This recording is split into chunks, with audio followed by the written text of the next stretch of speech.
Hi there, this is Gabe Belanger once again from Computer Geeks on Call.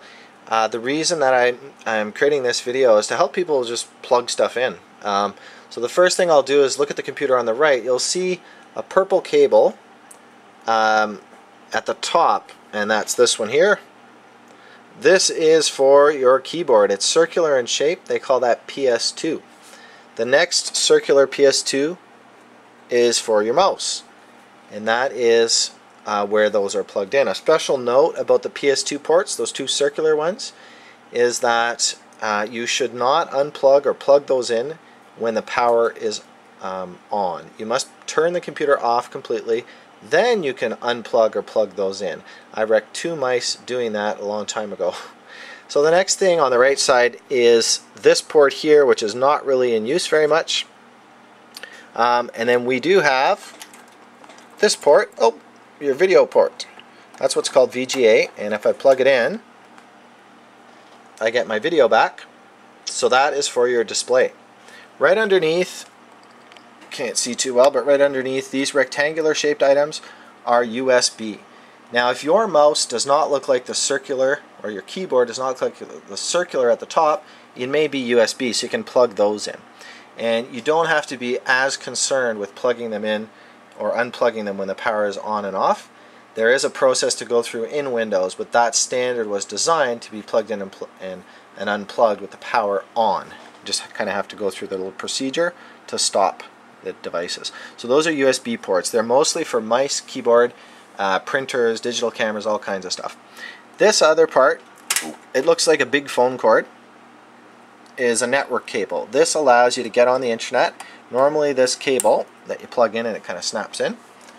You see that little light there? Let me just do that again. That indicates that it's trying to do something. Now right now I'm not in Windows, but normally you'll have 2 lights indicating send and receive. So that's a good, cool way to check that your connection is working.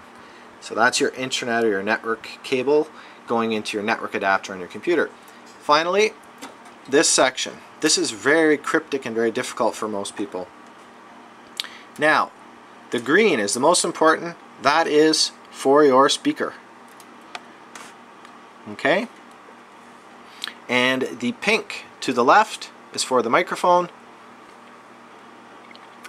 And the blue I never use, so let's not worry about it. This is for basic. So that's that computer there. Now what's down here? Well, these are expansion slots. So you may have a network adapter, a port that looks like this, that's down there. Or you may have a few of these USB ports that's down in this section. So you can plug in there as well. Sometimes you'll have an upgraded video card where I plugged in that, and they kind of look like this. That will be in the expansion area down below. A lot of people will put in a faster video card because they want to play 3D games. And in order to do that, computer manufacturers leave those expansion slots. Now here's another computer I'll go through real quick. Once again, we've got the purple port, and you see a little keyboard symbol. That's for your PS2 keyboard. The green port, you see the little mouse symbol. That's for your mouse to plug into. Once again, the power has to be off before you plug those in or unplug them. That pink port is for the old style printer. That white, and look at that blue item, those are for video, for your monitor. So you plug your monitor into those two. The white is the new style DVI port, and the bottom one, the blue one, is the VGA port. Right underneath there we've got 6 USB ports, and what's this? This is where you plug in your network cable, and you can see,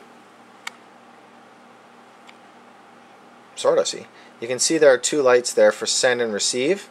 That's the symbol of the USB. That's the symbol of the network, which is associated with this thing.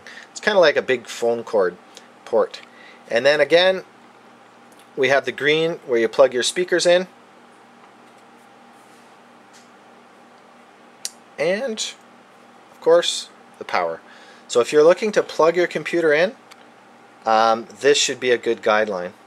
And that's the basics on the back of your computer. And don't forget, if you have expansion ports like down here, you may have another place to plug in your video or your network, and try those out. Power your computer off, plug your video cable into the other port. And that's a quick overview of how to plug stuff into your computer. The stuff you need to start your computer at the very minimum is the keyboard, which would be the purple, unless you have a USB keyboard, which would be any one of these USB ports. The video, either VGA or DVI, and of course the power. That can get the computer going at the very beginning.